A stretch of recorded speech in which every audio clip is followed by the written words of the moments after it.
안녕하세요. 이번 주제는 NPH, Idiopathic Pneumopressure Hydrocephalus, 특발성 정상암 수두증에 대해서 말씀드리도록 할게요.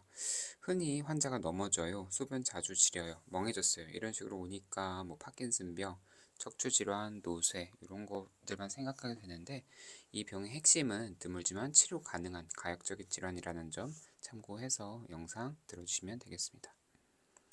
핵심은 하킴 트라이아드 라고 부르는 세 가지 증상의 조합입니다. 보행장애, 인지장애, 그리고 배뇨 증상. 시험처럼 셋 다 이렇게 한 번 다 나오는 건 아니고 실제로는 가장 먼저 보행장애가 가장 중요하고 가장 먼저 두드러진다는 점이죠. 인지장애는 알츠하이머처럼 기억만 쏙 빠지는 게 아니라 환자가 느리고 둔해지는 패턴입니다. 처리 속도가 떨어지고 말수가 줄고 반응이 늦어지게 되고요. 배뇨 증상은 처음에는 급박뇨, 얼준시로 시작해서 나중에는 실금으로 가는 경우가 많고 가장 늦게 나타납니다. 그래서 응급실에서 해당 의심되는 환자가 왔을 때는 이걸 먼저 물어봐야 돼요. 환자가 먼저 걸음이 이상해졌는지 아니면 기억이 먼저 빠졌는지 이것만 물어봐도 방향이 많이 달라지게 됩니다. 보행장애에 대해서 이제 구체적으로 말씀드리면 한마디로 표현하면 마그네틱 게이트, 뇌가 이제 주차 브레이크 걸어놓은 것처럼 땅에서 잘 떨어지지 않는 느낌입니다. 바닥에 붙은 것처럼 잘 안 떨어지고 보폭이 짧고 느리고 걸음의 시작이 어렵습니다.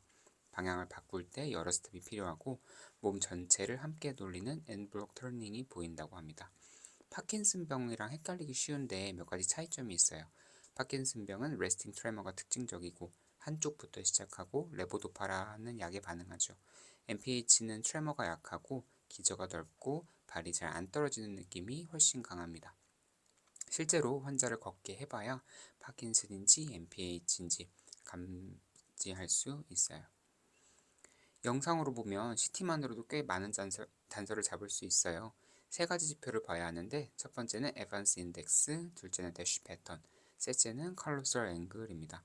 에반스 인덱스는 CT를 찍어서 XCR 뷰에서 프론탈 혼의 최대 혼을 전체 두개강 최대 폭으로 나눈 값인데 이게 0.3 이상이면 벤트리큘러 메갈리가 있다고 봅니다. 요건 CT 한 장 가지고 바로 볼 수 있고요. 그다음에 콜로살 앵글은 이제 MRI 코로나를 뷰에서 포스테리얼 코미셜 피셔 레벨에서 MPH가 80도 이하로 좁아져 있는 경향이 있습니다. 요거 구글에서 검색해 보시면 바로 알 수 있으실 거고요. 가장 중요한 대쉬 패턴은 다음 슬라이드에서 조금 더 정확하게 볼 건데 이 세 가지 중에서 가장 임상적으로 의미 있는 소견입니다. 대쉬는 disproportionately enlarged subarachnoid space hydrophalus의 약자예요. 그러니까 일반적으로 노화가 진행되면은 전반적으로 이제 뇌 위축이 생기면서 썰카이가 전반적으로 넓어지는데 요 대쉬 패턴은 양옆은 넓어져서 이제 공간이 넓어지고 위쪽 머리 꼭대기 쪽은 좁아지는 양상이에요. 그러니까 양옆은 공간이 늘어나서 뇌측석이 많이 차 있고 꼭대기 쪽 정수리 쪽에는 이제 뇌가 많이 이제 밀집되어 있는 그런 패턴이라고 생각하시면 됩니다. 실제 CT 판독을 볼 때 어떻게 4단계로 봐야 됩니다. 첫 번째는 뇌실이 실제로 큰가, 프론탈 홀 양쪽이 넓어 보이는지 에반스 인덱스로 확인을 하고요. 두 번째로는 양쪽 템포럴 쪽에 있는 실비안 피셔가 도드라지게 넓어져 있는지를 확인하게 됩니다. 셋째로는 정수리 쪽 썰카이가 오히려 좁은가, 대쉬 패턴인지를 확인하게 되고 네 번째로는 전반적 아트로피와 구분이 되는지 알츠하이머나 뇌 위축은 전반적으로 썰카이가 다 넓어져 있고 대쉬는 위아래 분포가 다릅니다. 그래서 이 네 단계를 머릿속으로 보면은 30초면 됩니다. 처음에는 좀 어색할 수 있는데 익숙해지면 CT 보자마자 이건 대쉬 패턴인지 아니면 벤트리큘러 메갈리가 있는지 알 수 있어요. 감별 진단인데 사실 이렇게 보면은 여러 종류가 많지만 실제 환자를 보면 구분하기가 쉽지 않아요. 가장 많이 헷갈리는 게 파킨슨 디지즈인데 파킨슨 디지즈는 레스팅 트레머, 에이시메트릭 언셋, 레보도파 반응성을 보면서 구분하게 되고 MPH는 이런 것들이 다 약하고 대신 걸을 때 마그네틱 게이트의 와이드 베이스가 더 강하다고 기억하시면 됩니다. 알츠하이머는 기억장애가 먼저 등장하게 되고 MPH는 보행장애가 먼저 망가집니다. 혈관성 치매는 백질의 병변이 뚜렷하고 계단식으로 악화되는 양상이고 근데 NPH랑 동반될 수 있어서 영상을 같이 봐야 됩니다. 경추의 척수증이나 요추 협착은 다리의 증상이 비슷할 수 있어서 반사 항진이나 감각 레벨 체크, 신경성 파행 유무를 확인해야 됩니다. 크로닉 STH는 외상력이 없어도 발생할 수 있고 CT에서 서브듀럴 스페이스를 꼭 확인해야 됩니다.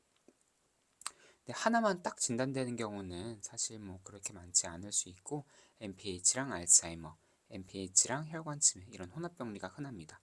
그래서 어떤 질환은 이다, 어떤 질환은 아니다 이렇게 배제하는 것보다는 이 환자한테 MPH 요소가 있는지를 확인하는 것이 중요합니다. 왜냐하면 MPH는 수술적인 치료가 필요할 수 있기 때문이에요. 탭 테스트는 MPH 진단과 수술 반응 예측에서 가장 핵심적인 검사입니다.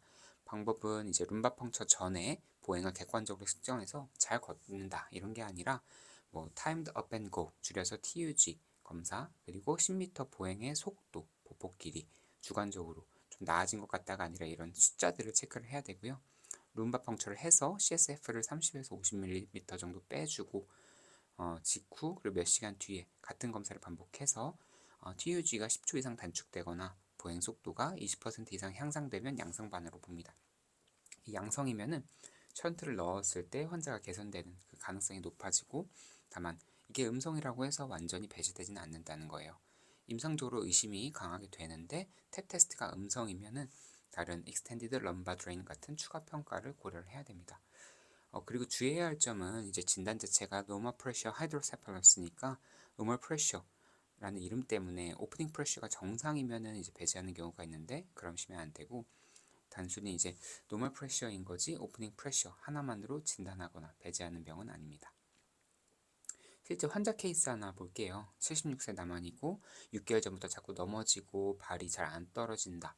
그리고 최근에는 가죽이 멍해지고 느려졌다고 하고 2개월 전부터는 화장실 못 참고 자주 소변을 지린다. 이렇게 해서 오셨죠. 응급실에서는 NIHS는 낮고 근력도 이상 없는데 걸으면 발이 안 떨어지는 거예요. 방향 전환이 매우 느리고 CT 찍어보니까 뇌실이 크고 실비안 피셔가 넓어 보이고 vertex sulci가 타이트하게 보인다. 이러면은 이제 우리가 오늘 배운 MPH를 의심해 볼 수 있겠죠. 치료는 CSF 다이버전, 흔하게는 ventricular peritoneal shunt, VP 션트입니다. 적절하게 선발된 환자에서 반응률이 꽤 좋아서 보행장애는 70에서 90%, 인지와 배뇨장애는 50에서 70% 정도 호전을 기대할 수 있다고 되어 있고요. 세 가지 증상 중에서 보행이 빨리 가장 잘 좋아지는 경향이 있습니다. 근데 모든 환자가 이 치료에 반응하는 건 아니고 동반된 알츠하이머나 혈관성 치매가 있으면 션트 반응이 떨어질 수 있어서 수술 전에 탭 테스트나 드레이니지로 반응 여부를 미리 확인하는 게 중요합니다. 이 시술에 대한 합병증도 알아둬야 되는데 이 오버드레이니지로 인한 STH가 가장 흔한 합병증이고 션트의 감염, 오버드레인으로 인한 두통과 기립성 저혈압, 션트 막힘 등이 있을 수 있습니다. 그래서 이제 오늘 핵심만 뽑아보면은 노인 환자에서 보행장애가 먼저 오고 배뇨장애, 인지저하가 더해지면 MPH를 감별해야 합니다. CT에서 뇌실이 크다고 무조건 노인성 위축이 아니라 대쉬 패턴, 실비안 피셔가 넓고 vertex sulci가 타이트하면은 MPH를 의심해야 되겠고요. CT는 이제 4단계로 뇌실이 큰지, 실비안이 넓은지, vertex sulci가 좁은지, 전반적인 위축이랑 감별 다른지 이거 30초면 가능합니다. 탭 테스트는 객관적인 보행 평가로 TUG, 10m 워크 숫자를 남겨야 되고 음성이어도 배제가 안 됩니다. 오프닝 프레셔 하나로 진단하거나 배제하면 안 되고 이 병의 무서운 점은 놓치면 그냥 진행하고 좋은 점은 이 정확하게 진단이 된다고 하면 일부는 되돌릴 수 있다는 겁니다. 네, 시청해주셔서 감사합니다.